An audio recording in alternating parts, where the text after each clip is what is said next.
previsto por cientistas e ambientalistas do mundo todo. No terceiro fim do mundo, o tempo entrou em colapso. E tudo aquilo que era usado para perceber a passagem dos dias tornou-se inútil. E não havia mais amanhecer ou crepúsculo, estações do ano ou marés. A natureza deixou de ser guia. Mas o terceiro fim do mundo, assim como todos os outros, foi uma farsa, criada para manter o mundo do mesmo jeito de sempre, para aqueles que sempre tiveram dinheiro para chamar o mundo de seu. O terceiro fim do mundo foi um acordo entre os poderosos. Como os recursos naturais não seriam suficientes para todos, eles simularam o que chamaram de grande apagão. Com as sofisticadas tecnologias que possuíam, raptaram o Sol e o colocaram no interior de um grande farol, construído numa ilha artificial. A maioria da população foi enviada para esta ilha.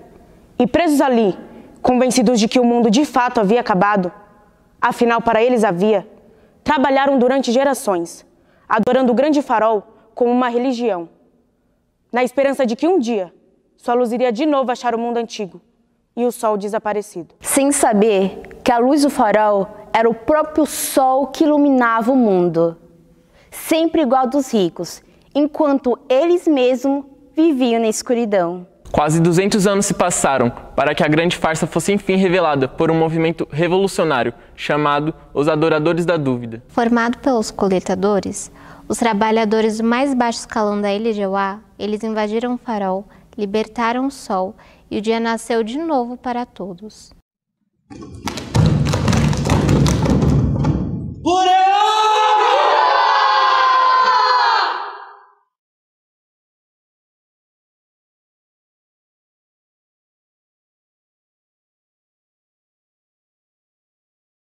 Foram muitos anos de conflitos, mas depois de algum tempo, em homenagem aos que morreram lutando, Euá, a ilha que vaga, foi considerada zona livre de conflitos. E o que sobrou do farol virou a Embaixada dos Povos, para simbolizar a paz entre todos. Até que... Perto do fim, novamente. E uma nova doença nasceu, dessa insistência de não aprender com os fins. O mundo mostrou mais uma vez a sua vocação para o fim. Os adoradores da dúvida envelheceram. A revolução do grande farol foi esquecida. E as novas gerações de novo reproduziram os mesmos erros do passado, só que de forma diferente. A história não se repete. Ela rima. Até que alguém possa reescrevê-la a partir de uma nova linguagem. E algo de fato mude. Então o quarto fim do mundo surgiu como uma ameaça concreta, porque o sol continuou nascendo para todos enquanto teoria e não como prática. E uma nova doença nasceu, dessa insistência de não aprender com os fins. E mais uma vez morreu mais, quem sempre morria mais, desde o primeiro fim do mundo. E na vontade de que enfim fosse esse último fim, uma nova estratégia foi pensada.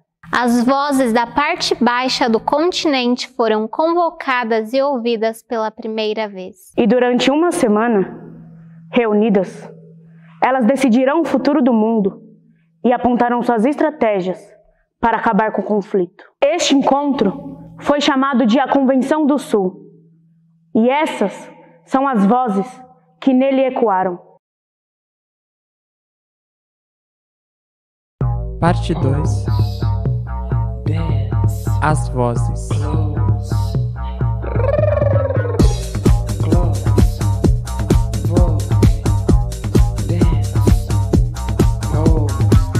Olha em volta, veja o mundo, ele está diferente.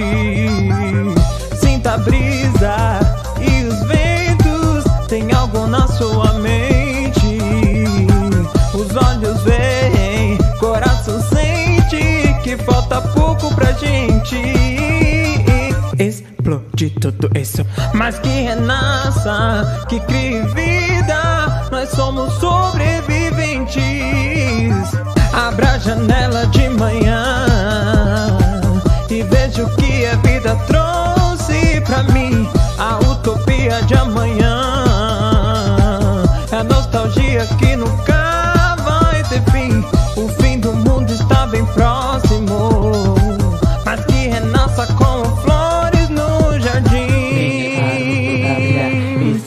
momento de dançar. Venha para o mundo pra brilhar. Esse é seu momento de dançar. Venha para o mundo pra brilhar.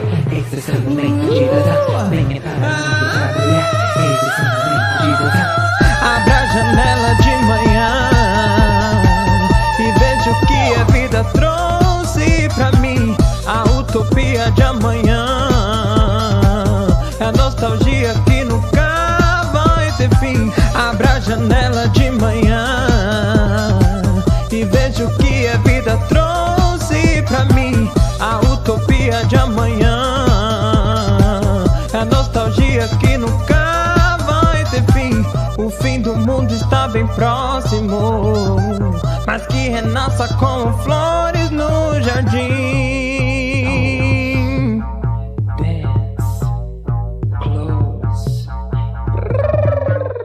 As vozes foram evocadas para adiar mais um fim.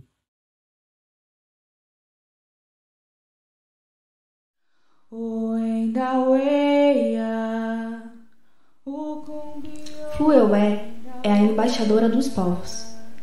Carrega consigo o movimento das marés dentro de uma cabaça, para nunca perder de vista a imensidão daquilo que um dia gerou a vida. Seu pensar é fluido como as águas, e traz em seu corpo a silhueta de cobra, símbolo de Euá, a ilha que vaga, lugar onde vive e atua na reconstrução de rios vivos. Por séculos, os rios da ilha foram soterrados e proibidos de ter movimento. Com a revolução do Grande Farol, os rios foram reconstruídos como símbolo de liberdade. Flueué cuida das nascentes, para que um dia o rio desague no mar. Foi convocada para a Convenção do Sul para defender a tese de que a única forma de impedir o quarto fim do mundo é através das nascentes, todas elas. Euá hoje é o único lugar no mundo onde ainda existe água corrente.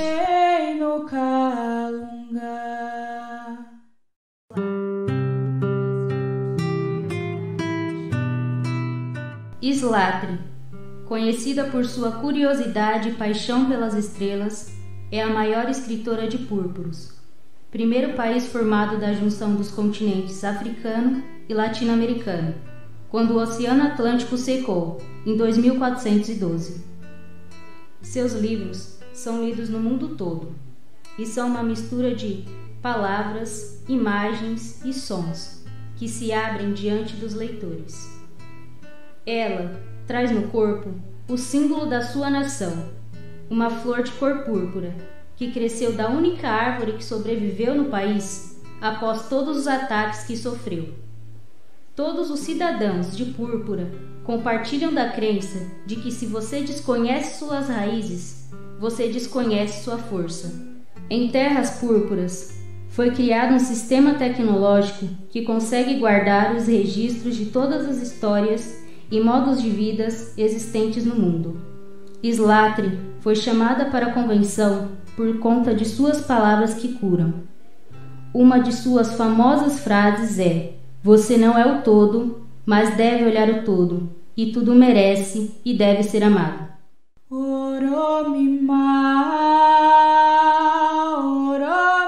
Conhecida como a luz que vaga em todos os continentes da parte baixa, Kianga traz consigo pérolas que representam todos os caminhos que ela deverá percorrer. Kianga é de Zuri, pequena tribo ao lado de Kituza, conhecido como a terra-luz dos ancestrais. Em Zuri, há uma escola em cada família. Os ensinamentos partem dos mais velhos aos mais novos, e a velhice é considerada o valor mais precioso.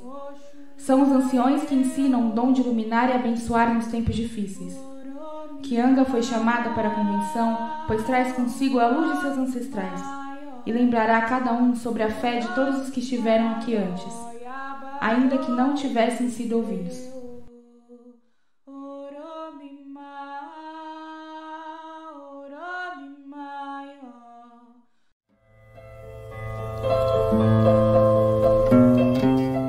Conhecida como mensageira, contadora de histórias e tradutora, Laparte vem de Valônia, um território antigo, onde o tempo é vivido de forma mais lenta e as pessoas se comunicam de um jeito diferente, secreto.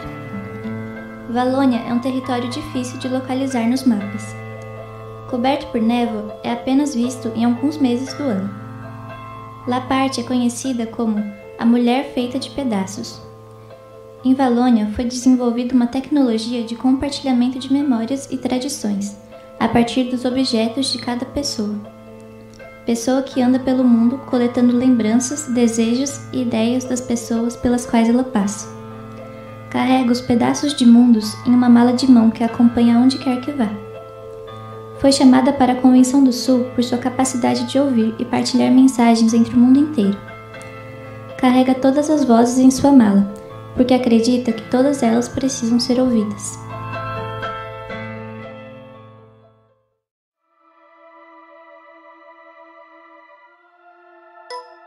Elbe é um dos líderes de Panak, terceiro distrito de Indra, o país das pirâmides de ferro, localizado no extremo sudoeste da parte baixa do continente.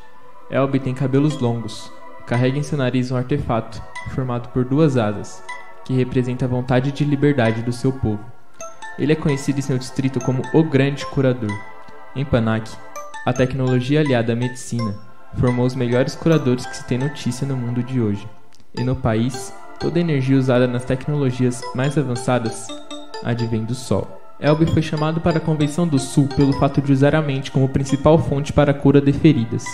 Essa técnica milenar, desenvolvida pela Universidade de Transmedicina, traz a ideia da importância de curar as mentes das pessoas, para que nenhuma mais se destrua pelo sentimento de ilusão, assim como seus ancestrais se destruíram nos antigos fins de mundo.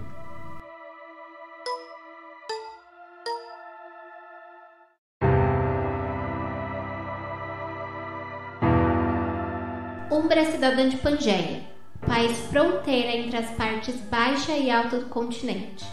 No passado, Pangeia foi palco de muitas guerras e exploração. Hoje é uma cidade subterrânea, cheia de passagens secretas, onde se localiza o grande Museu das Ruínas, feito de tudo aquilo que sobrou dos antigos fins, os escombros, os restos, os retalhos, as sobras. Em Pangeia, a educação do povo se dá pelo conhecimento daquilo que eles chamam de restos dos fins. A Alice acredita que conhecer de onde vem cada pedaço dos escombros das destruições anteriores é uma forma de evitar novas ditaduras e de desenvolver a cidadania e a capacidade de empatia das pessoas. Umbra foi convocada para ajudar a pensar numa solução para um possível novo fim do mundo, por conseguir ver o futuro através do céu, apesar de sempre enfatizar que o futuro pode mudar a qualquer momento. Por causa do dom que possui, ela salvou Pangeia de muitas guerras e catástrofes.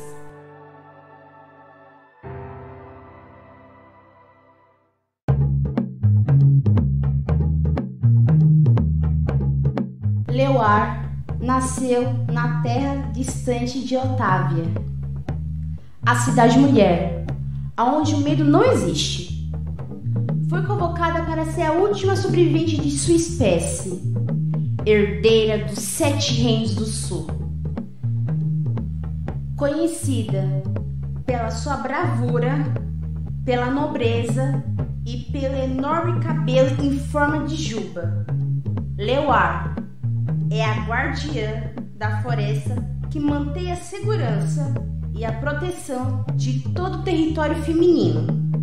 Seu nome significa viagem para o centro de si. Leuar foi chamada para a convenção, pois em Otávia, há mais de 50 anos, nenhuma mulher morreu vítima de violência.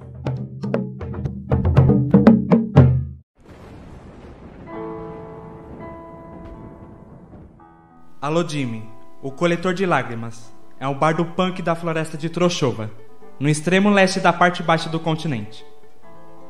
Seu codinome vem das lágrimas cristalizadas que escorrem eternamente dos seus olhos. Os mais antigos contam que é porque Alodime viu e conheceu toda a dor do mundo. É filho do tempo e durante os últimos 50 anos vagou pelo mundo como cigano. Carrega consigo vários objetos e cada um deles traz a história de um lugar por onde passou. Alodime foi convocado para a convenção por causa de seus instrumentos musicais encantados e que dizem ter a capacidade de resgatar as memórias de guerras antigas travadas no mundo. Alguns tratados de paz foram assinados graças à sua técnica. Diante da melodia dos instrumentos de Alodime, inimigos relembravam que a dor que sentiam seus antepassados diante das guerras era a mesma para vencedores e perdedores. Então acenavam suas bandeiras brancas, aceitando a falta de sentido de continuarem brigando.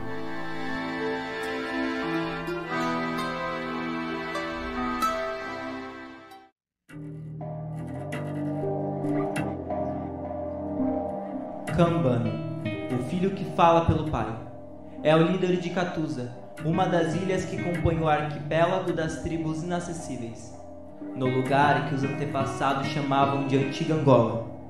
Kambami traz como símbolo o escorpião, o bicho das águas profundas, e possui o chamado Olhos da Terra, um dom desenvolvido pelos nativos do arquipélago, e que consiste em trazer no olhar as imagens que as retinas de seus ancestrais registraram em vida. Graças a homens como Kambami, os Kitusas são capazes de evitar cometer os mesmos erros do passado, e com isso, a história para eles se repete não enquanto horror, mas sim enquanto júbilo. Kambami foi convocado para a Convenção do Sul não porque é o olho que tudo sabe, mas sim porque é o olho que tudo lembra. Por quem tudo lembra, aprende desde cedo que a humanidade salva. No arquipélago das tribos inacessíveis, o senso de escudo entre os povos da região é exercitado desde muito cedo, e a diferença é um som harmonioso para os ouvidos dos nascidos ali. Em Kitusa, o gênero foi abolido há mais de 200 anos, e cada indivíduo tem todas as possibilidades no alcance das mãos.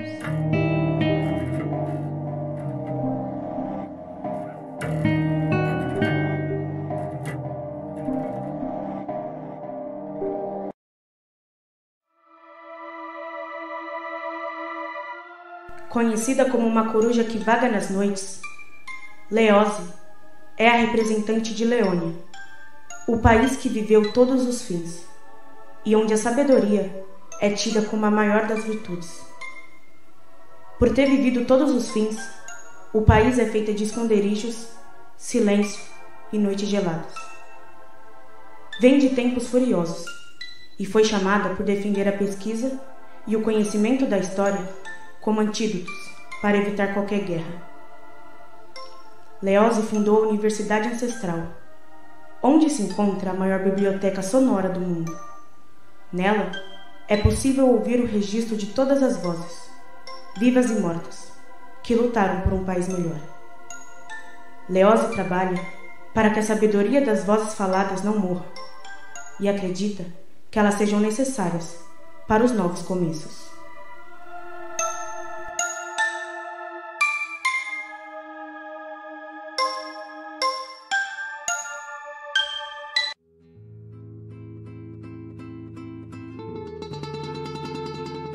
A Vizique é uma das vozes vinda do país Minari, arquipélago ao sul de Euá, onde dia e noite, sol e lua e todas as estações convivem ao mesmo tempo em harmonia. Na língua falada em Binari, não existe a palavra ou, e a delicadeza e a brutalidade estão contidas ao mesmo tempo em todas as existências. Dizem sobre a Vizique que uma raposa guia seus caminhos, a tornando mais forte. Ela foi chamada para a Convenção do Sul porque traz em seu corpo todas as possibilidades: a visão da águia, a astúcia do leão e a leveza do pavão.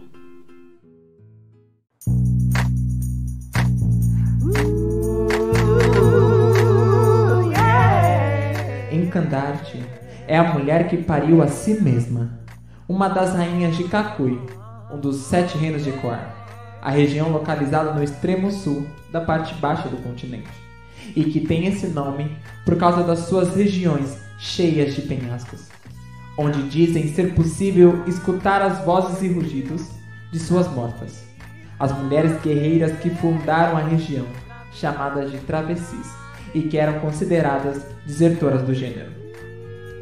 Ali, elas fundaram uma monarquia às avessas, onde cada um era soberano de si. Encandarte foi convocada para a convenção por ser uma mulher que pariu a si mesma, tendo a capacidade de se transformar em tudo aquilo que deseja. Em Kakui, a identidade é um devir. Então, na língua local, ninguém diz eu sou, mas sim eu estou. No início do século 23, o país viveu uma série de revoluções, chamada de a Grande Transmutação, onde raça, sexo e gênero foram abolidos como atributos para diferenciar os cidadãos.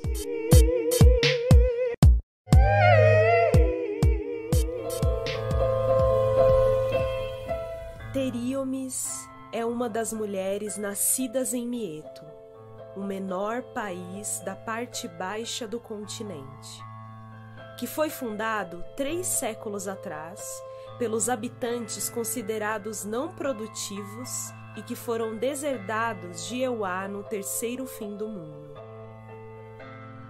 Ali, os primeiros cidadãos, a partir de tudo aquilo considerado sem função para o mundo, desenvolveram um sofisticado método de comunicação autônoma que recria sentidos outros para a inutilidade das coisas. Em Mieto, a palavra não define o mundo. A língua nativa é feita de abraços demorados, gestos largos e olhares profundos. Teríomes é a maior especialista na linguagem autônoma de Mieto, conhecida como os olhos que tudo dizem. Ela lê o mundo sem precisar falar. Foi chamada para a convenção porque pode ser uma ótima negociadora quando as palavras perderem os sentidos. Parte 3. É preciso dar um fim à ideia de futuro como salvação.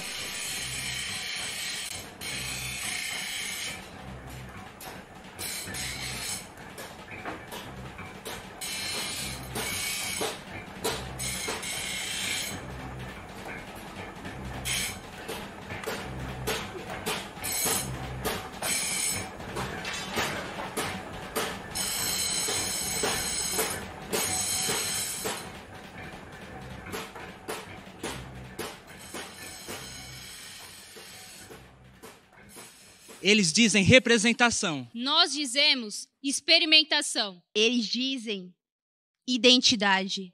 Nós dizemos multidão. Eles dizem língua nacional. Nós dizemos linguagem da travessia. Eles dizem que é preciso dominar a periferia. Nós dizemos que é preciso ocupar o centro. Eles dizem direitos humanos. Nós dizemos a terra e todas as espécies que nela habitam têm os mesmos direitos. Eles dizem poder. Nós dizemos potência. Não queremos mais nos definir, nem como trabalhadores, nem como consumidores. Não queremos mais produzir. Não queremos mais ninguém no topo. Queremos a destruição do topo. Queremos ser uma rede viva e descentralizada. Nós queremos uma cidadania dada pela troca entre nós, de partilhar saberes, técnicas, códigos, semente e água. Queremos o amor e não o poder. Nossa insurreição é a paz e o afeto total.